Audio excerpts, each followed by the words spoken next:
In the name of the Father, and the Son, and the Holy One God. Amen. So,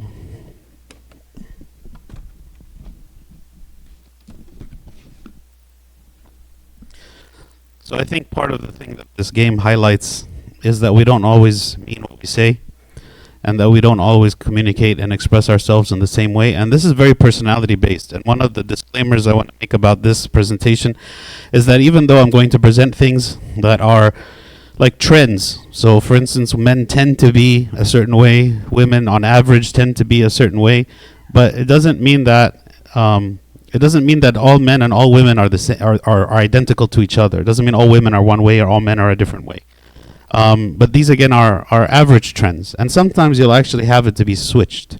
Sometimes maybe the man acts more like the woman and the woman acts more like the man, and that's okay. These are different personalities. But I'm going to speak about what the majority or many of both the men and the women, how they communicate. So here are some of the things that we're going to talk about. First, are different. We're going to give the example, some of you might have heard it before, that men are like waffles and women are like spaghetti. And I'll explain that. They're different in the way that they handle stress, which is also reflected in the way they communicate and deal with one another. The way they communicate is different, the way they make decisions is different, and the way that they use language is also different. So one emphasis is that this one.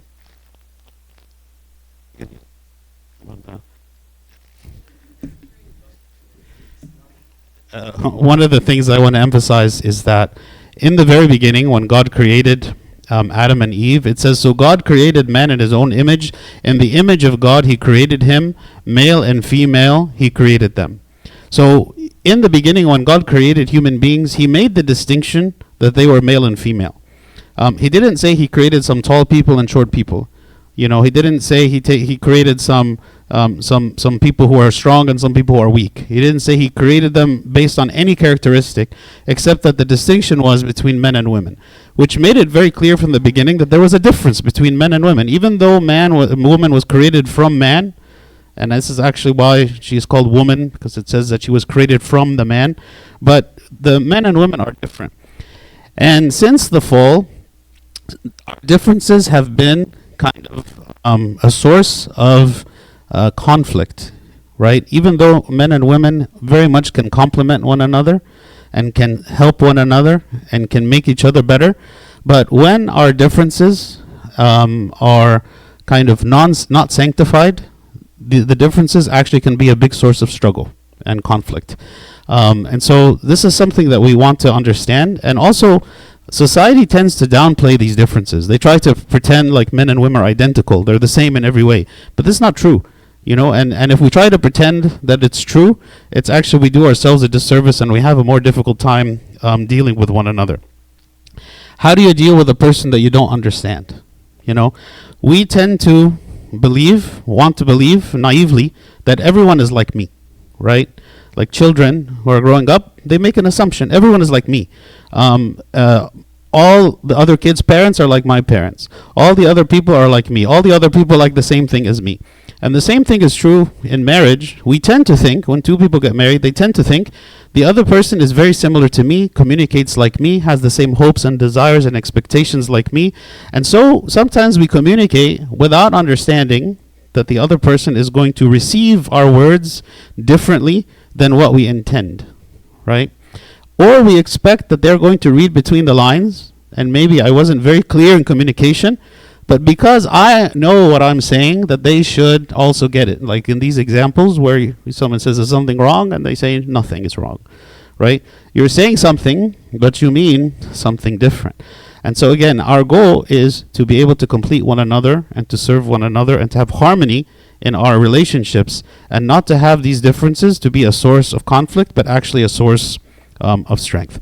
So the first thing I want to talk about is this idea that men are like waffles. Does anyone know what this means? Has anyone heard this before? What does it mean men are like waffles? Good. So waffles are like these little compartments, okay? And this is the way that men typically tend to think. They think in like boxes. So for instance, a man goes to work and he is in the work box, okay? And he's can be very detailed in what's ever happening in the work box and thinking about all the problems at work and finding solutions and communicating with people in the work box.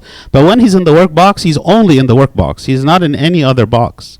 You know, if his wife calls him on the phone while he is very focused at work and asks him, can you please go pick up the groceries when you come home, before you come home? Can you please remember to do this? Something in the home box. Now all of a sudden he gets like, he has to be pulled out of the work box in order to be put in the home box. And this is painful for the man. Okay, there is some pain. I'm going to call it pain. There is some pain associated between switching boxes. Obviously, he has to do it, right? I'm not saying like it's unreasonable to say you're not going to do it. But there is some discomfort associated between switching boxes for the man. And because he has to stop focusing on all the things he was focusing on to focus on something that's unrelated, something completely different.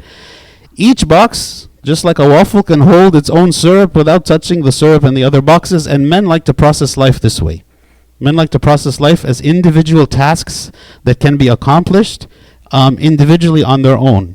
When I'm at home, I have all the home things. Like a man, for instance, maybe he is remodeling his house. He's dealing with various chores that he has to do at home. And then there's other time for recreation. And when he's in the recreation box, that's all he's thinking about is recreation. He's not thinking about other things. This is why men tend to not be as good multitaskers as women. Right? Women can multitask because they don't process life this way. And we're going to get to that. So the way that a man solves a problem, okay, is he goes into the box where the problem exists. Okay? And he observes the surroundings and understands the problem. He identifies what problem needs to be solved. And then he tries to solve the problem. And once the problem is solved, he can move to the next box. He likes to focus on one thing at a time because this is how he maximizes his efficiency and his comfort, because when he's in one place at a time, he feels safe and comfortable. When he tries to be in too many places and too many problem solving at the same time, he's confused. Okay? Also, his goal is to solve problems. This is what men like to do. You know, this is the typical complaint that women have, you know, about their husbands, for instance, as they say, I just want you to listen. Right? I don't want you to solve the problem. I'm not talking to you because I want you to offer a solution. I'm talking to you because I just want you to hear me. Right? This is very strange to a man to hear this. Right? A man doesn't just talk. A man talks to solve. Okay? So there is a purpose behind the communication, which is not just the communication itself. A man doesn't necessarily feel good when he talks about his feelings. He talks because he wants a solution. And so when he hears anyone talking, he's thinking to himself, okay, then there must be a solution. We have to find the solution. Oh, you're telling me because you don't know the solution yourself? Let me help you and tell you the solution. Okay? This is the problem-solving process of the man.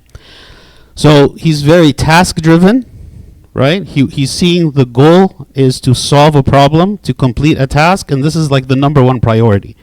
This is why men sometimes can become aggressive with people in order to solve a problem.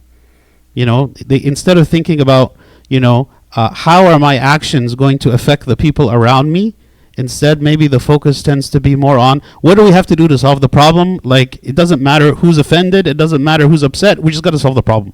Right? Because this is the mindset of the man. Focus on success. A man feels joy when he is successful. This is also why men tend to identify themselves very much with their career more than women. The idea that a man doesn't work, for instance, to him, it feels almost like a kind of shame. Like, I feel like I identify myself with my career, with my degree, with my work, with my accomplishments. Men, when they come to talk to each other, what do they talk about? Work.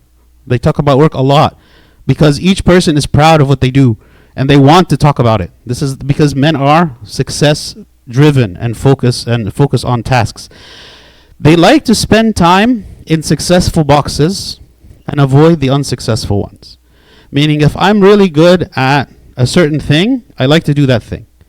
But if my wife asks me to do something that I'm not good at, I don't even want to try because I know I'm not going to do good.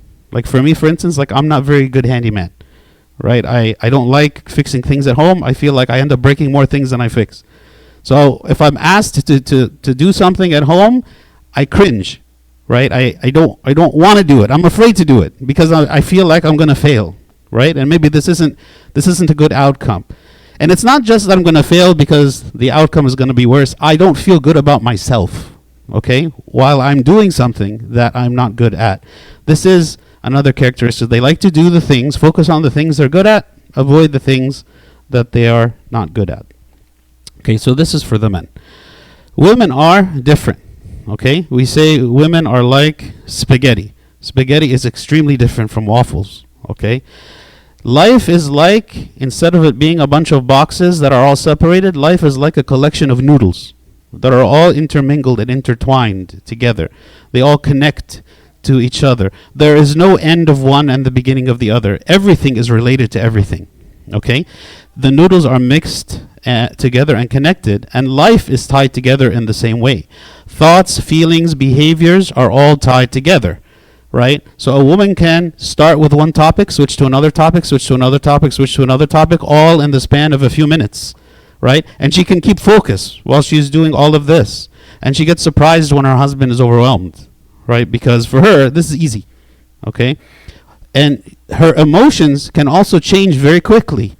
Because when she's talking about one issue that makes her happy, she's very, very happy. And then suddenly she starts crying.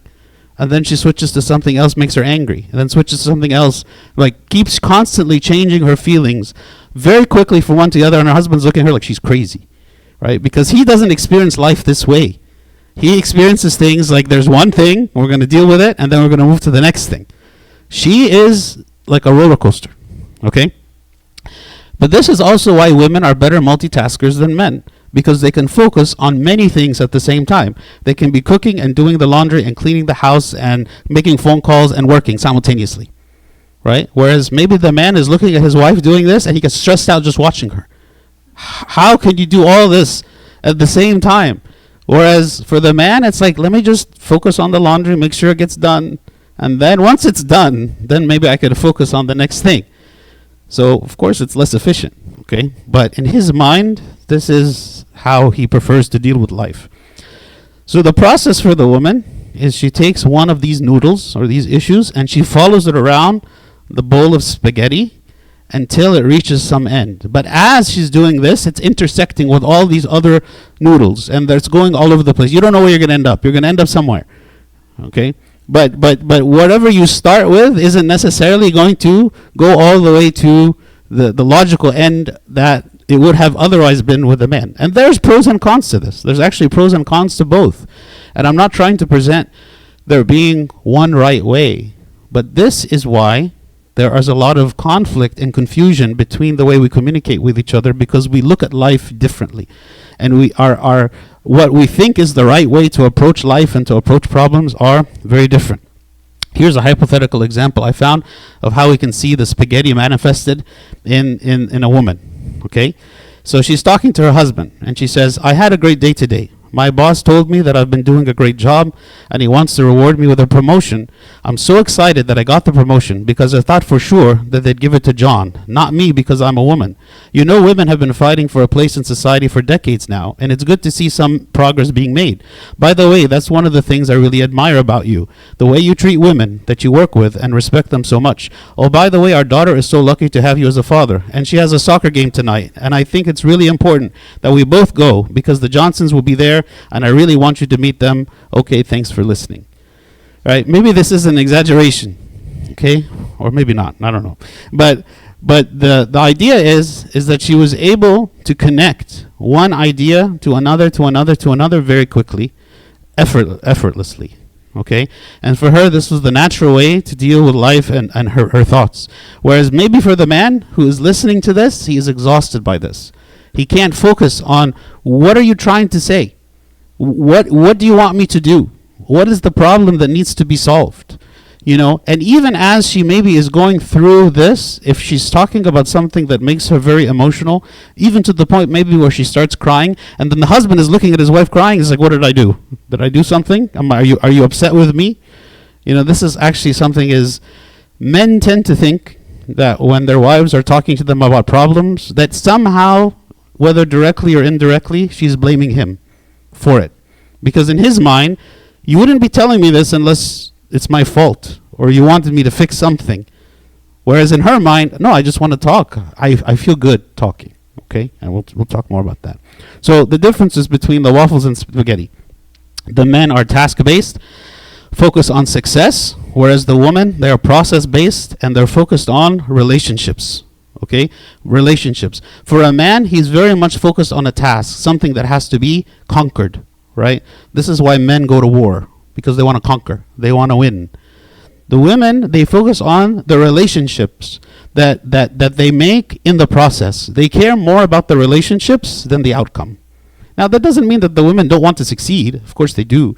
But they care a lot more about the relationships with the people that they're with, more than just being singularly focused on succeeding or completing a task. The men, if there's an issue, they want to identify it, solve it, and then move on to the next issue. It's the way they think. The women, they start with the issue and move from one topic to the other, going between emotional, spiritual, present, past, future, right? This is why a lot of times when men and women are arguing, right, what can happen, and it happens with both the men and the women, but maybe more with the women, is they'll say, oh, this is just like the time 5 years ago when you did such and such and such.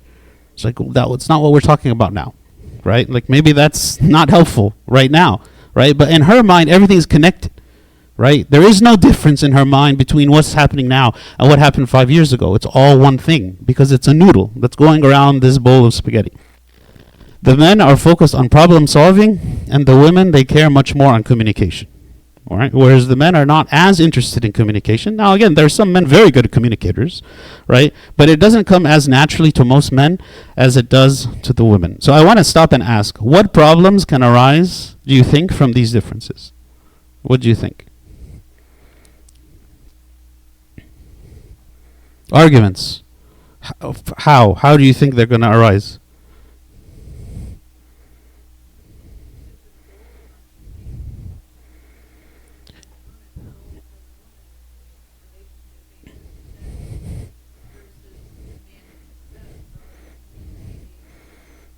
The goals aren't. Very good, right? So the number one, the goals aren't the same, right? What they're trying to accomplish is different, and this is why sometimes, there's so often where between the man and the woman, they look at each other and they think that the other person is crazy, right? They use the word crazy. Think you're crazy. Why are you crazy? Because you're not even trying to get to the same destination as me. It's like if two people are in a car and they have one destination and they know where they're going, then you can, say, okay, maybe there's a few ways to get there, but overall we know the direction that we're traveling to get to the destination. But if I think that we're going to Galveston and my wife thinks that we're going to San Antonio and we start driving, very clearly from the very beginning, we're going to be like, this is the wrong way. Both people are going to think the other person is in the wrong. Right? And each person is going to be defending themselves, saying, no, I'm in the right. Because we have different destinations. Okay, we have different goals. Okay, that's one thing. Good. What else? What other problems can arise?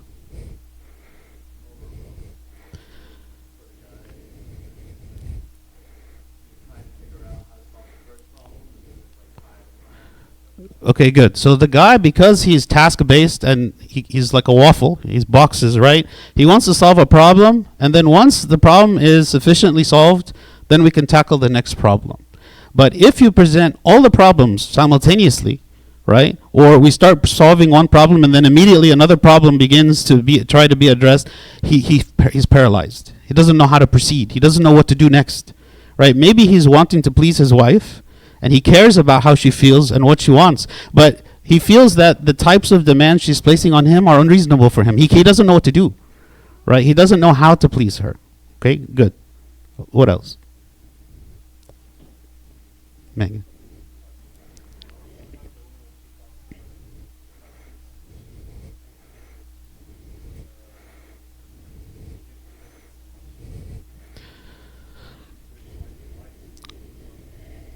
And he didn't give her the chance to pour out her emotions. Right. So because the woman focuses on communication, her goal is just communication. A lot of times, the goal is communication. There is no other goal. So in the man's mind, The goal is never communication. The goal, we communicate to solve a problem.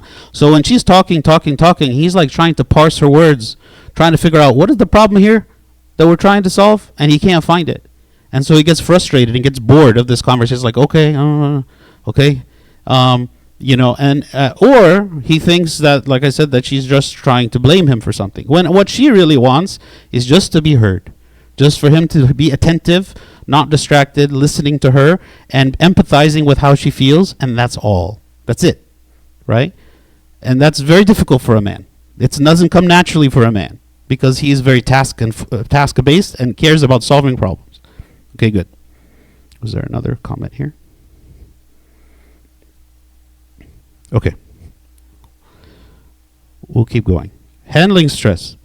The way men and women handle stress is very different, which adds to the conflict and the miscommunication that can happen. Okay, so how do men deal with stress? They go into their cave. Okay, the cave means it doesn't have to be a physical place, although ideally for a man there is a physical place where he can go to be alone. The cave is a place where he is not called upon to focus on anything else outside of him, right? So I'm not going to be asked to do anything. There's no kids that are going to ask for my time. My wife is not going to talk to me about problems. I can just focus on mindless activity, because for a man, the way he processes his stress is to mull it over and over and over until suddenly he's fine, right? This is the way the man's mind, it just keeps thinking about it.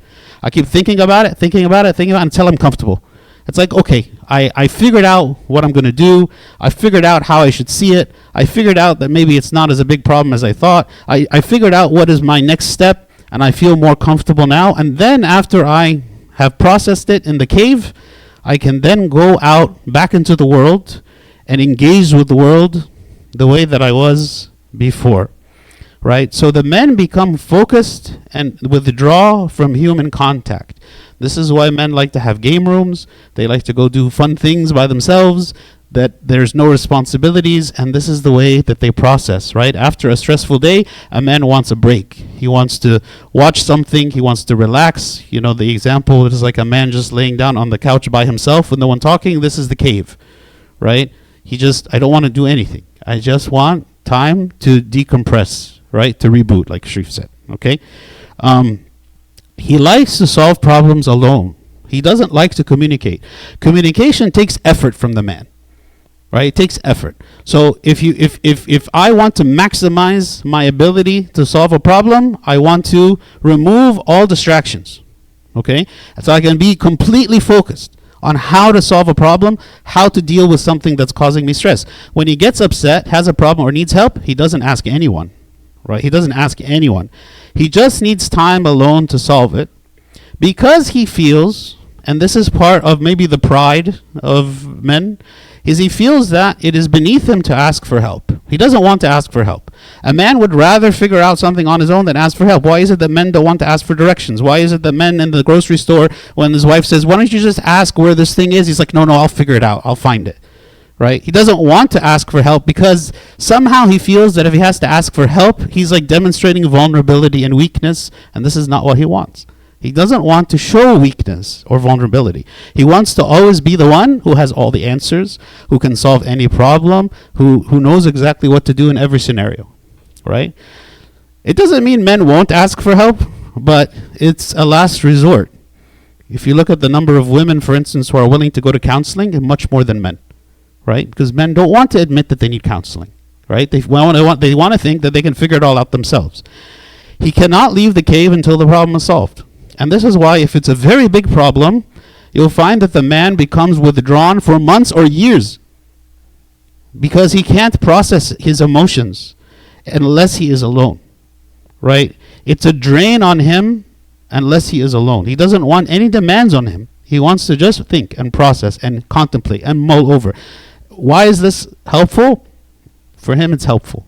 For him, he needs time, okay? Women are the opposite. Okay, women don't like to be alone when they have problems. What do? They want to communicate. because communication for them is their strength. It's actually shown that women speak 13,000 more words per day than men, on average. Okay, this is a statistic, I didn't say it, okay? How do they handle stress? Women, when they become overwhelmed, okay, and emotional about a problem, what do? They seek human contact.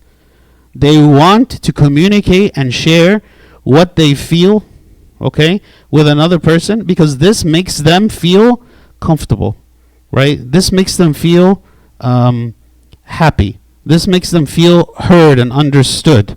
After a stressful day, women find relief in talking to their husband, right?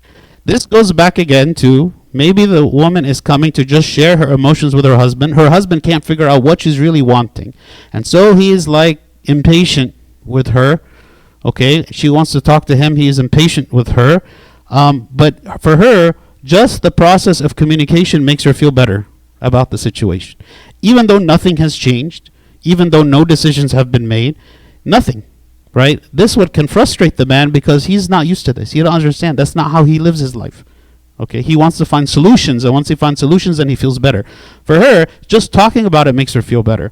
And she needs her husband to do this. Just like a husband needs his wife to give him space to deal with stress, so also the woman needs her husband to be available to talk and engage with her, right, whenever she is struggling with something. Relief comes from relationships, because relationships are a very important part of women's lives. When upset, she finds someone to share it with, and the more details she shares, the more relief she finds. Just talking about her problems make her feel better. So all of a sudden, you see now there's a problem. Okay? There's a big problem. And the problem is that the way men and women deal with stress are opposites. Okay? And for a man who, let's say both a man and a woman, they come home and they have a stressful day at work, and they both want to feel better. Right? The man is saying, finally, I got home, I can rest, I can relax, I can go into the cave, I can process my day, I can veg out on something, I can watch something mindless, I can do something that doesn't require me to communicate or to invest time in anything. For him, that's his stress relief.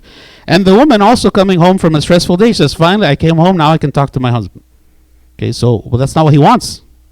Right? He doesn't want to talk yet. He's not ready to talk yet. But for her, she also wants to deal with her stress. So who is she going to talk to, right? And so this is where understanding one another requires both the man and the woman to compromise something of what they would naturally do if they were alone. The man has to understand the needs of the wife, saying she needs me to be there to talk with me, right? Even though maybe it's difficult for me because I'm in a place where I want to be in the cave, I have to put effort in order to be really attentive and listen. This is difficult, but this is part of my responsibility to my wife.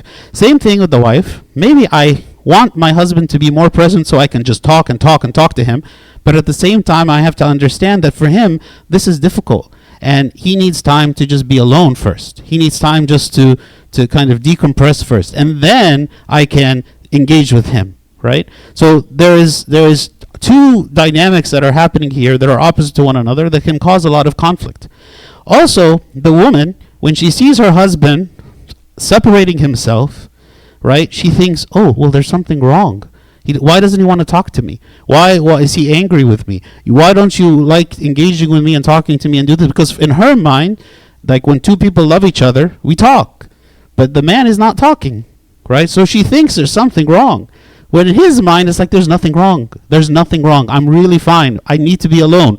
Being alone is not a sign that I'm angry with you. Being alone is not a sign that there's something wrong. I need to be alone for myself.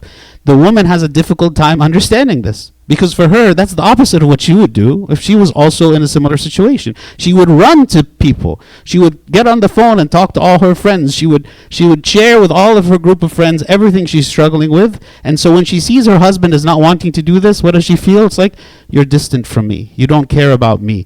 You know, why are we not communicating like we should?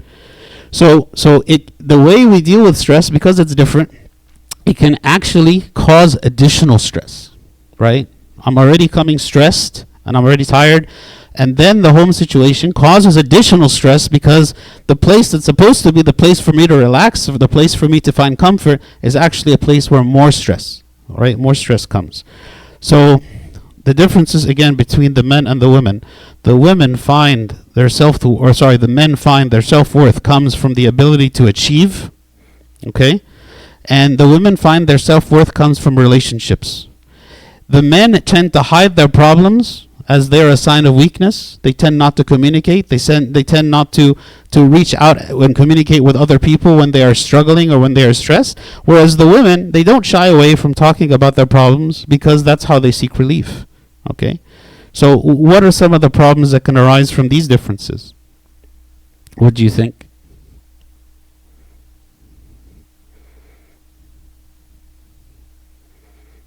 I know we talked about some. Can you think of anything else?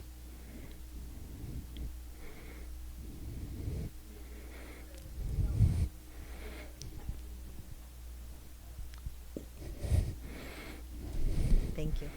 Instead of finding a way to like fit relief from your spouse within these understanding these things, like finding it from unhealthy places outside of your marriage. Very good. Like, what is the reason that women sometimes they have affairs, right? Affairs for women are more emotional than physical, whereas for men they're more physical than emotional, usually, right? So what is an emotional affair that a woman would have? If she can find another man who consistently is empathizing with her, who's consistently listening to her, who's consistently showing her support, right? Then she's going to naturally gravitate to this person because he's offering her what she wants and what she needs. And her husband, in the meantime, he is focusing more on how to deal with his own stress, and he is not emotionally available to his wife.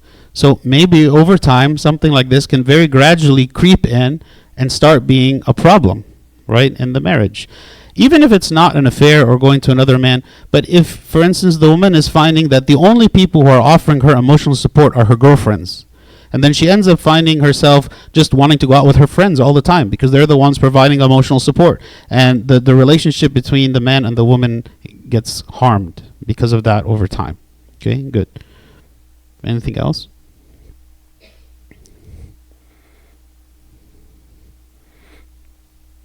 Okay. Communication. Women tend to talk about emotions more than facts.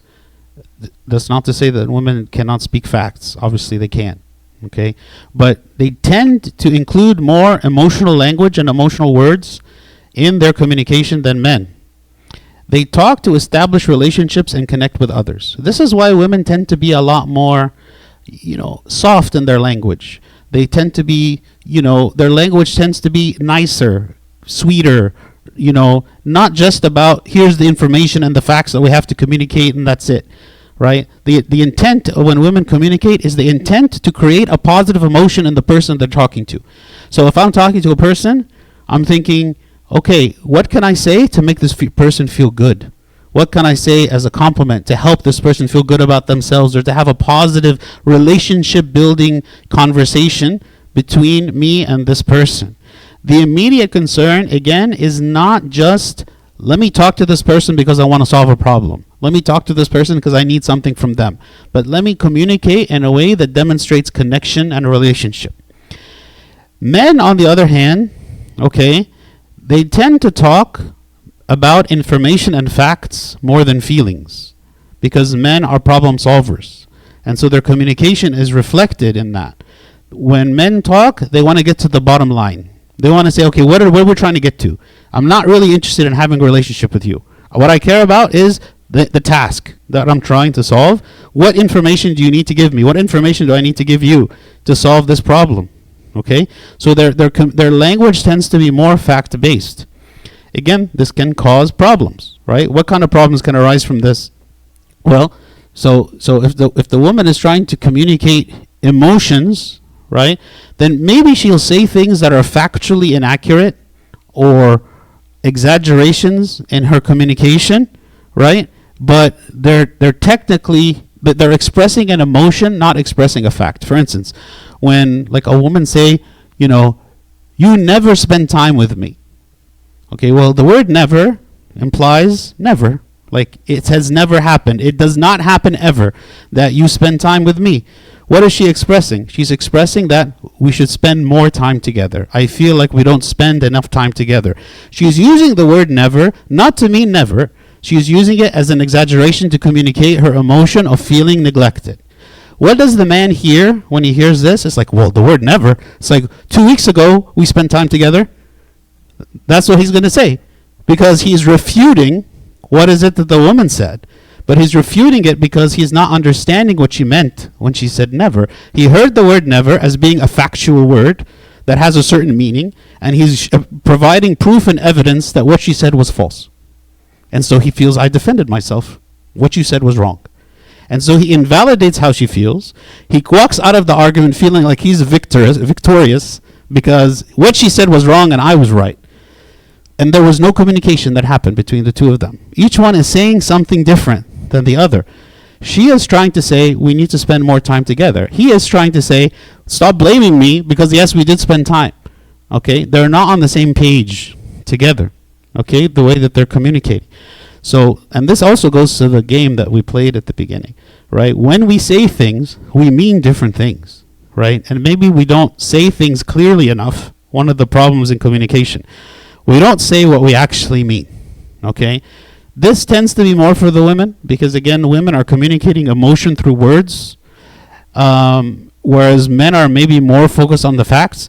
But because also men are more focused on the facts, they're maybe neglecting in their communication the emotional aspect that the women are need, right? Because they want to feel loved.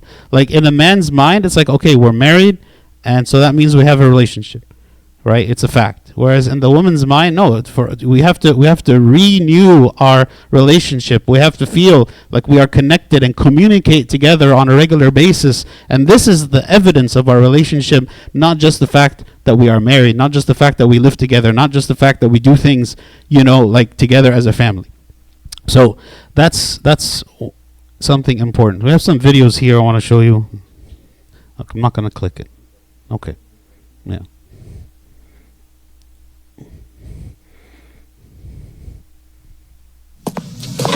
Hey, are you golfing today? Yeah, It's the second time this week. but you said it was fine. It is fine. It's perfectly fine. Are you confused by female behavior? Wish you had a translator to understand what she means? Well, you're in luck. Introducing the Manslater, a revolutionary device that translates woman language into simple man words. Finally, the power to know what she means. Okay, cool. Let me just check with my wife. Hey, babe, a tea time open up later. You mind if I go? Fine. If that's what you want to do. No go! Stay home! On second thought, I think I'll just stay here with you and watch The Notebook. Aw, how sweet. Now that's more like it. The Manslater uses emotion deciphering technology to help you out of the toughest jams. Hey, is everything okay? You sound upset. Why would I be upset? Forgot anniversary, jerk! Oh, no way! Happy anniversary, babe. You remembered. Come on, of course I did. Thanks to the Manslater's patented FemLogic processing chip, now any man can decode statements like, Are you wearing that? You change! Now! Hey, do you want to get some coffee? Me want coffee! Do you think she's pretty? You think she prettier than me? Aw, you're such a good friend. Me never date you! I'm fine. Me not fine! I'll be ready in 5 minutes. Me ready 30 minutes! Do whatever you want. You no do what you want! Could you rub my shoulders a little bit? No hanky-panky! Only massage! Be serious! the Manslater even works on men. Finally, women can learn the deeper meaning of his words. Whoa. Your beauty is stunning. Hey, mind if I catch a movie with the guys? You are a lovely, wonderful woman who meets all of my needs. And even though I will miss you, this night I wish to see Death Cop 9 with my bros. I'm fine. I'm fine. Really. Stop looking at me. The Manslater can even be customized, with voices of real celebrities being impersonated, like Yoda. In much trouble you are. To the doghouse go you. or Mr. T. I pity the fool who leaves the toilet seat hooked. So get your manslater today. Clarity is just a phone call away. You need buy me.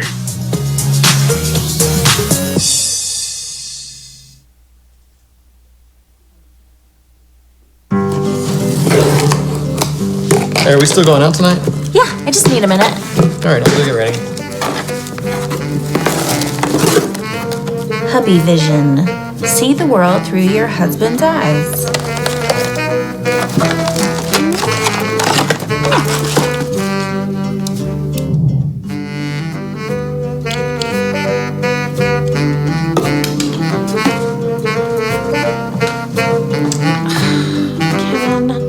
I thought you said you were gonna take the trash out. It's not time yet. There's still plenty of room in there.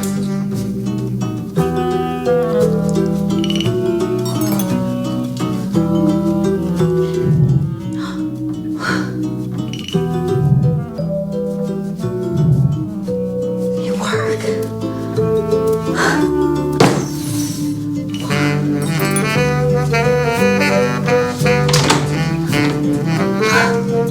He fixed it. Oh, he fixed it.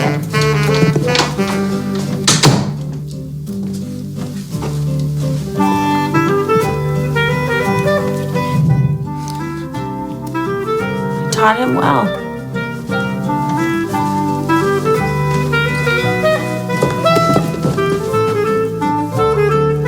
What?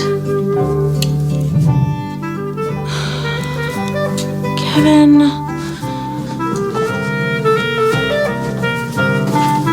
You left your shoes in the middle of the room again. Oh, there they are. You ready to go yet? You probably haven't noticed, but I haven't changed clothes yet.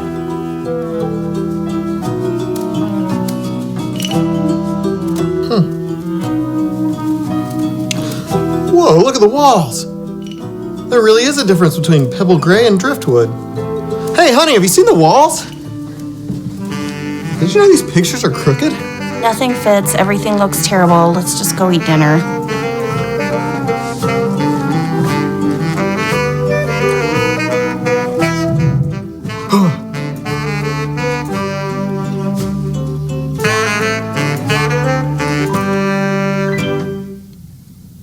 Renaissance Bank, the best bank in the South. Visit renaissancebank.com to learn more. Hey, all, thanks for watching.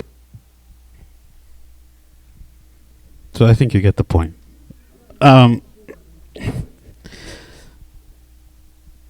So, again, for men, there's only two reasons to talk about problems. The first one is to blame someone, and the second is to seek advice. This is why men communicate. So to blame someone, right, meaning they're going to say, this person is responsible for a problem, and so we have to fix the problem. And so when she talks to him, he might think that the reason she's talking is to blame him, right? Whereas that's not what she's doing. And so he finds himself defending or attacking, and things get worse. The second is to seek advice.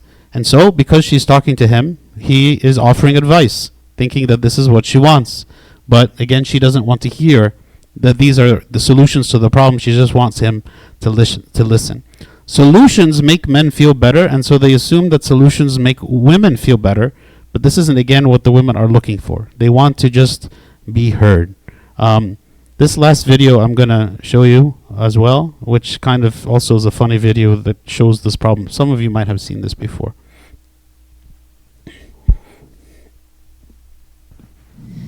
It's just, there's all this pressure, you know? And sometimes it feels like it's right up on me, and I can just feel it, like literally feel it in my head, and it's relentless. And I don't know if it's gonna stop. I mean, that's the thing that scares me the most, is that I don't know if it's ever gonna stop. Yeah. Well, you do have a nail in your head. It is not about the nail. Are you sure? Because, I mean, I'll bet if we got that out of there... Stop trying to fix it. No, I'm not trying to fix it. I'm just pointing out that maybe the nail is causing... You always do this.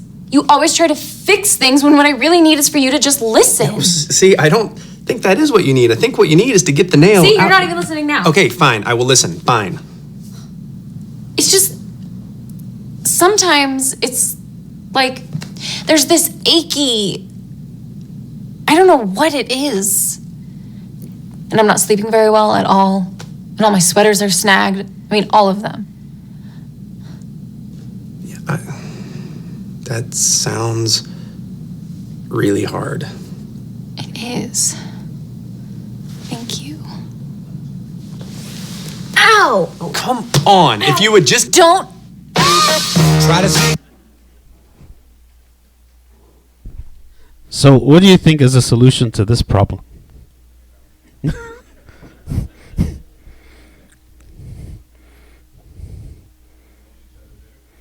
Okay, knowing each other better.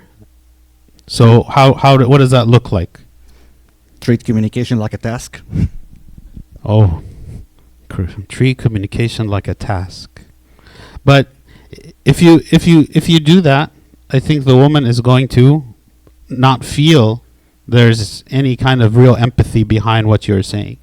I think she's going to feel like it's mechanical, right? So how does the man know? Because I mean, there are times where the woman does want actual advice. It's not 100% just this. So how does the man know which is which? You can ask.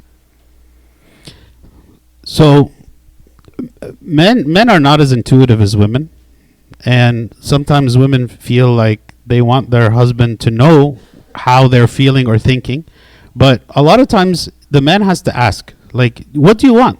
When you're talking to me, do you want a solution, or are you wanting me to just listen? And I know actually couples that actually do this, and they say that it's working for them. Maybe something like this isn't necessarily going to work for everyone, but one option is you can ask, like when you start, like the man, whenever he feels his wife is starting to talk and she's getting emotional, you can ask her, like, are you saying this to me because you want me to help you find a solution to the problem, or you just want me to be there for you and to listen? And then she can say, right? So it's bringing clarity to something that maybe is unclear. What else?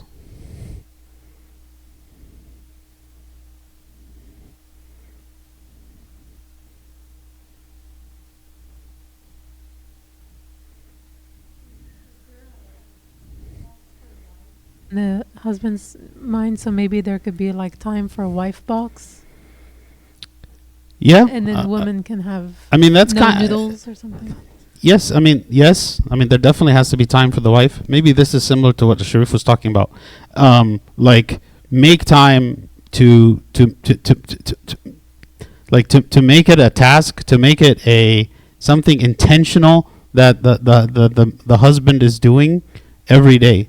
And this includes not just with the wife, but the family as a whole, right? So it's like if the man puts in his mind that, okay, when I go home, there is another thing I have to do. It's not just I'm going to go home and just relax. No, I have to spend time with my kids, and we have to, talk together or play together or do something together. This is actually very important, right? Like that the husband is a part of the family life when he comes home. And part of that is listening to his wife, definitely. Yes? Did you have a comment? I was gonna say, just tell her, أخطيت سامحيني. Forgive me. I've sinned. Forgive me. Anything else? Okay. Yeah. I think it requires good communication between the two. What we're talking about now is understanding each other better. Once we understand each other better, then we can communicate and see what works, right, for every couple.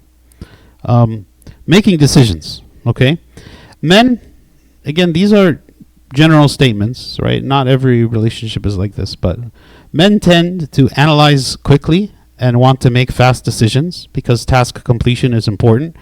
They research. They typically don't ask a lot of opinions, although they might. But again, asking could be perceived as a sign of weakness. They're good at finding solutions. Okay, women tend to take more time. They tend to like to get opinions of many more people, including from their husbands, but also from others.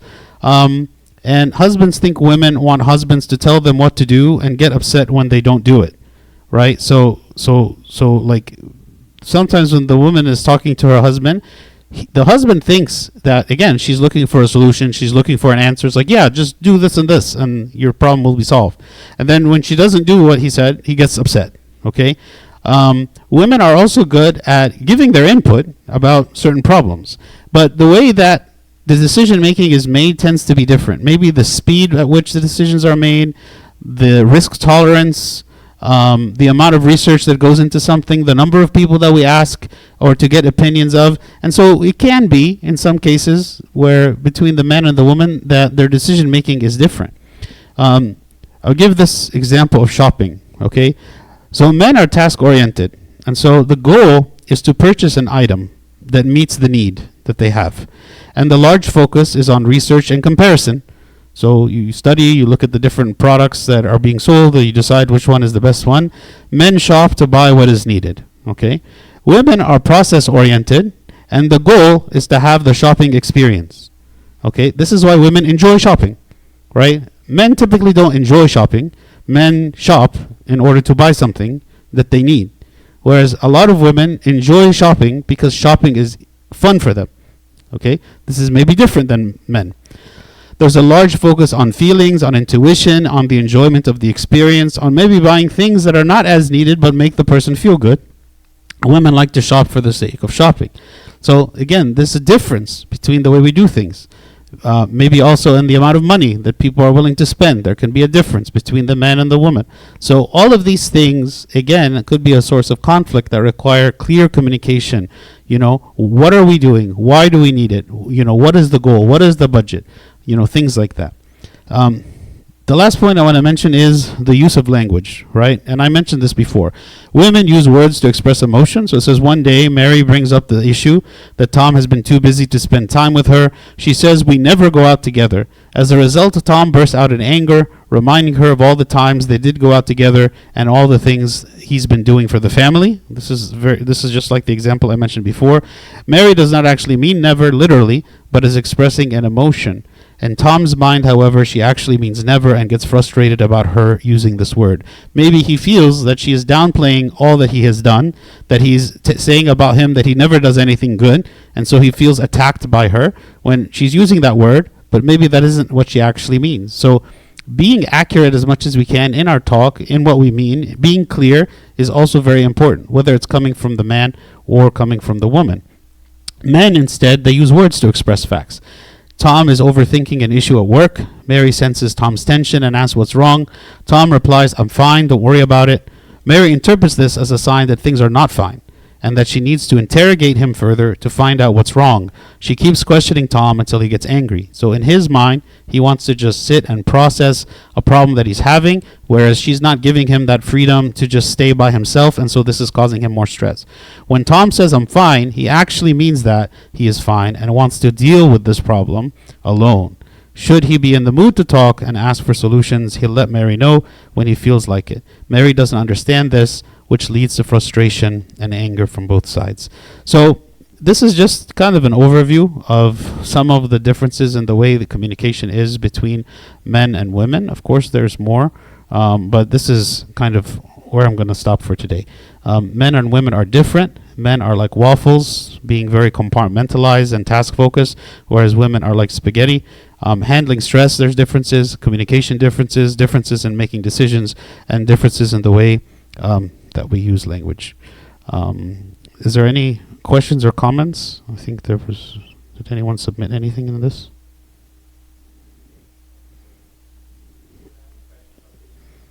Yeah.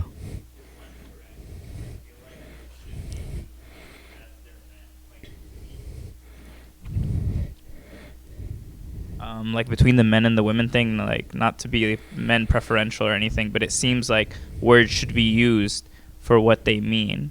That seems like that would be the clear communication on both sides. So is that like where there is a correct way to use words? Like you shouldn't use words not how they're meant to be used, in terms of that's like misinformation in a sense. That's like... Yes, words should be used exactly as you mean. Like speaking in a coded way is not good and can lead to all kinds of problems. But I will say this. The reason that this happens is because each of the sexes has different strengths and different weaknesses. So for a man to say, communicate clearly, maybe that is something very easy for a man to say because he tends to be less overwhelmed with emotion as he's speaking, and so he can be more objective in the way that he talks. Whereas maybe because a woman experiences a lot more range of emotion, she finds it more difficult to communicate as clearly as a man. Okay, so maybe in that respect, the idea of communicating objective information and facts, it's easier for the men. But then if you flip it on the other side, you say, okay, what's also good is to be able to have good relationships with people, right? And to show kindness and empathy to people. That's also something good. And actually that's also Christ-like. Because ultimately the goal is we all want to be Christ-like. Christ has all the positives of both the men and the women and none of the negatives, right? So Christ was able to communicate clearly. He never got overly emotional. He never said something exaggerated or that he didn't mean. But Christ was also very empathetic, very loving, very kind. And this is an area where maybe for the women, they tend to have greater ability to do that naturally than a man. So what we are taking from this is that there are some things like that is easier for a man to do, and there are some things that are easier for a woman to do, but we're all called to be like Christ. So that includes, yes, good communication, clear communication, also be empathetic and kind. Like, for instance, when we say like a woman, for instance, is a better multitasker, that's a good quality, something more difficult for a man to do. So while we are talking about the differences, we're also identifying that there isn't one gender that has like the monopoly on good characteristics. And so we learn from each other, right? But we also have to identify that what might be easy for me isn't necessarily easy for the other person. So it's easy for us to just say, well, why don't you just speak clearly? Why don't you just be direct and clear in what you say? Well, maybe there are hindrances to make that not as easy as it sounds to a man. The reason that it's not happening is not because women decided that that's not what they want to do, or they're disagreeing that that's a good thing, but the way that their minds work or the way that they feel makes it more challenging to do that than it would be for a man, right? So everything has pros and cons, and definitely learning from each other and growing in our weaknesses, but also understanding the strengths and weaknesses of the other person so that we can communicate better. That's really the goal of like what we're talking about. I had another question.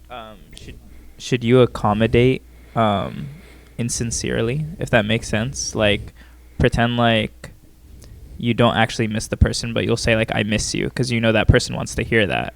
Like things like that, where you're not actually feeling things, but it's like your effort to show the person you care, things like that, but you feel slightly insincere. But is that like something good? Is that like something you work on and eventually you do start feeling sincerely? Or you don't, like you said, men need their alone time, so it's not like you missed anybody. Things like that. Is that a good or bad thing? What's your opinion on that? So my wife is here too, so.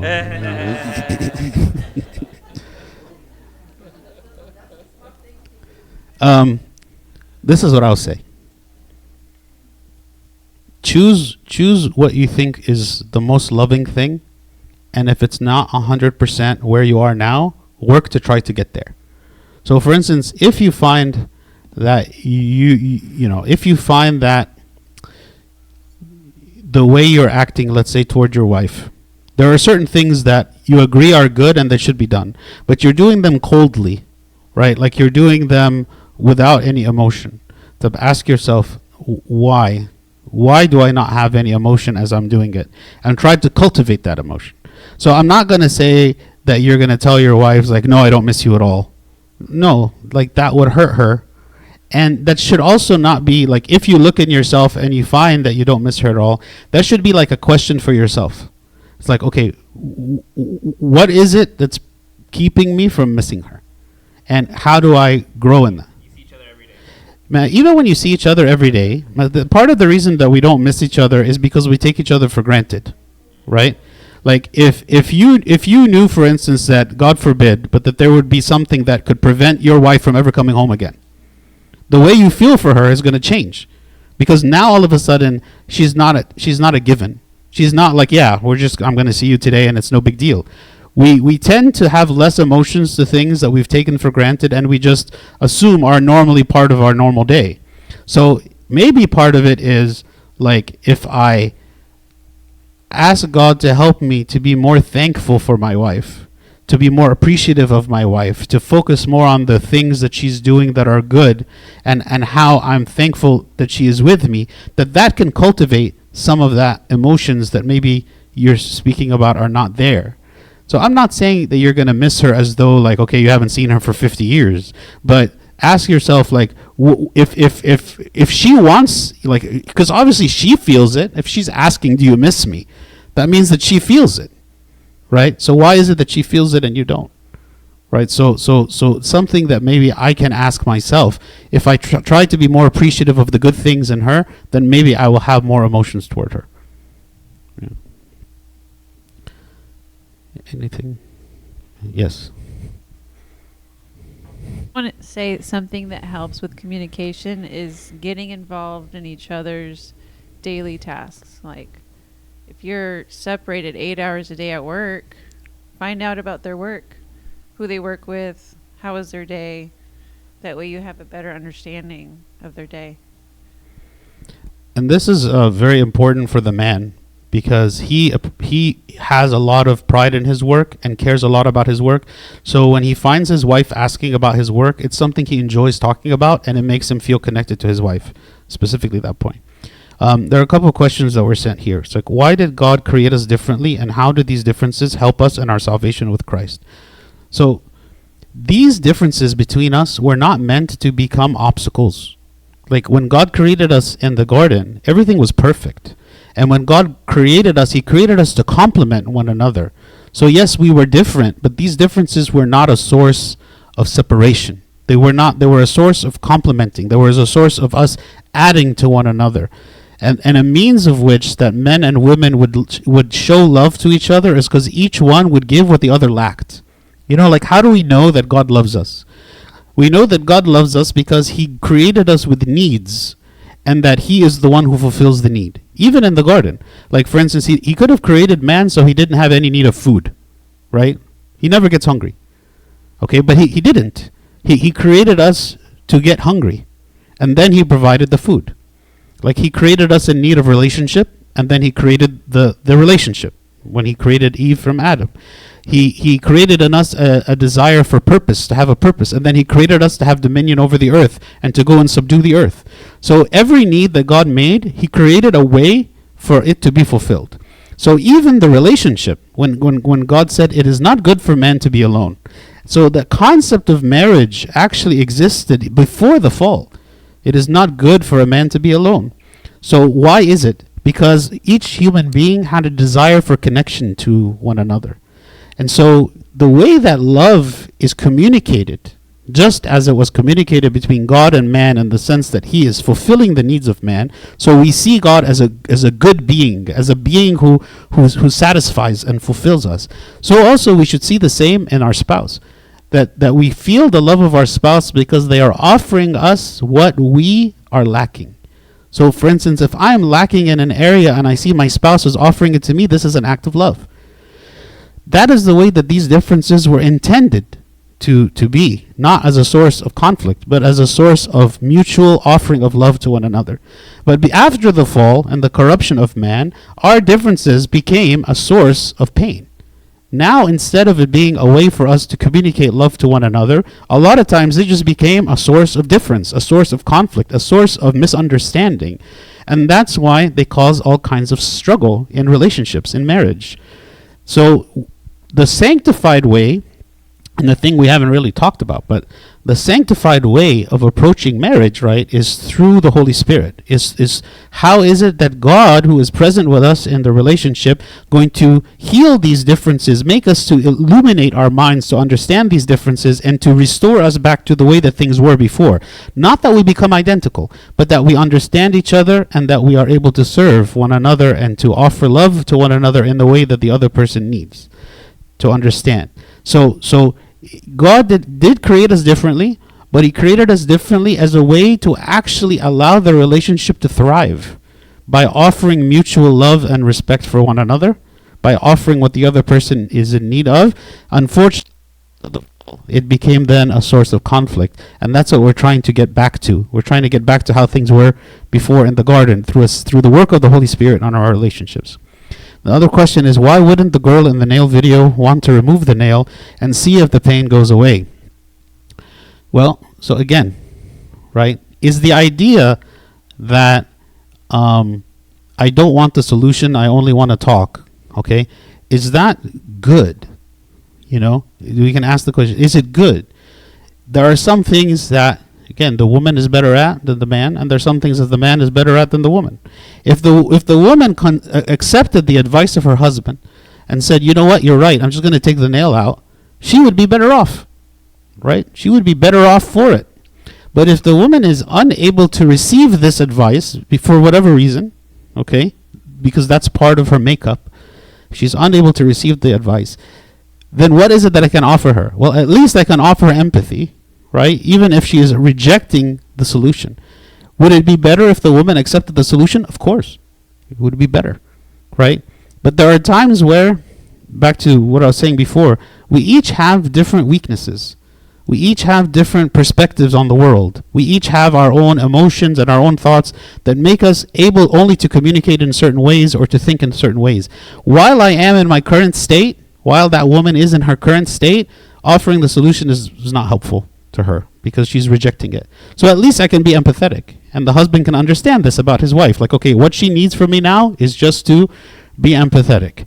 Okay, the more he pushes the idea of take the nail out, take the nail out, take the nail out, in the end, it's not actually helping. She's not actually doing it. She's not acknowledging it, and it's causing tension between the two of them.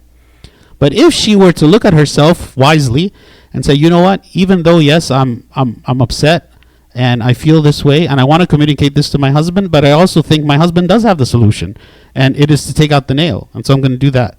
And a wise woman would, right? I'm not trying to say that women who only want to talk about their feelings are unwise. But again, we want to learn from each other. We want to see what are the positive qualities in each one and be that.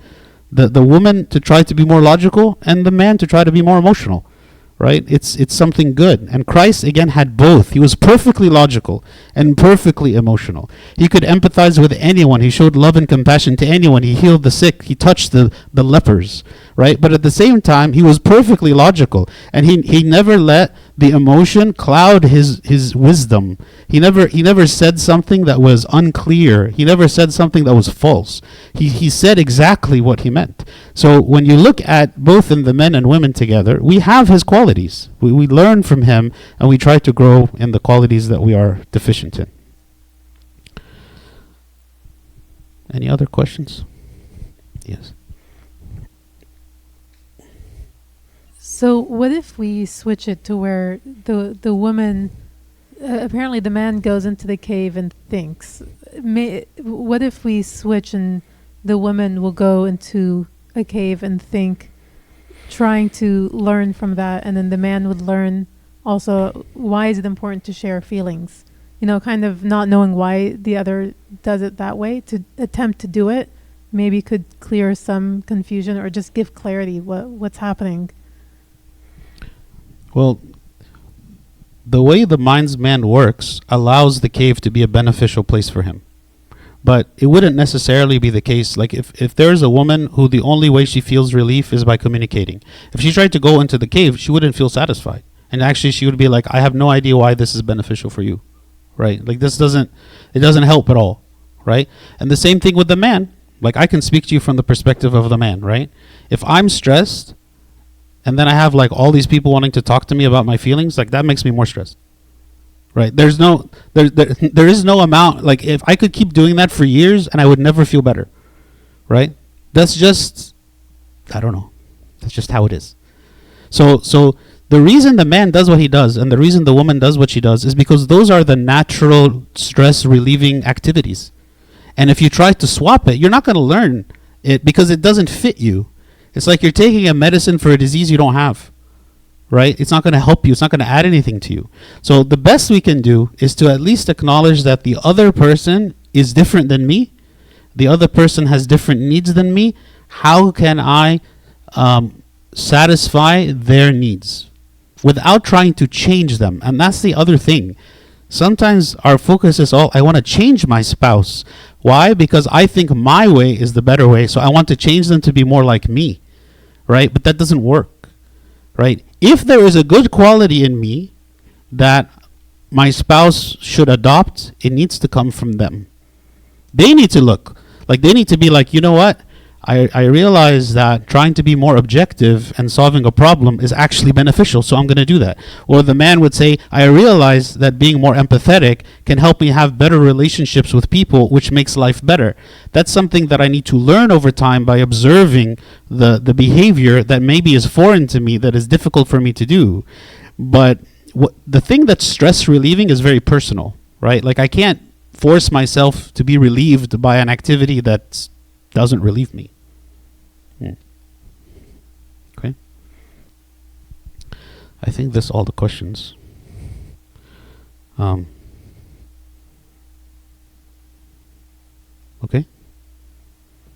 Glory be to God forever. Amen.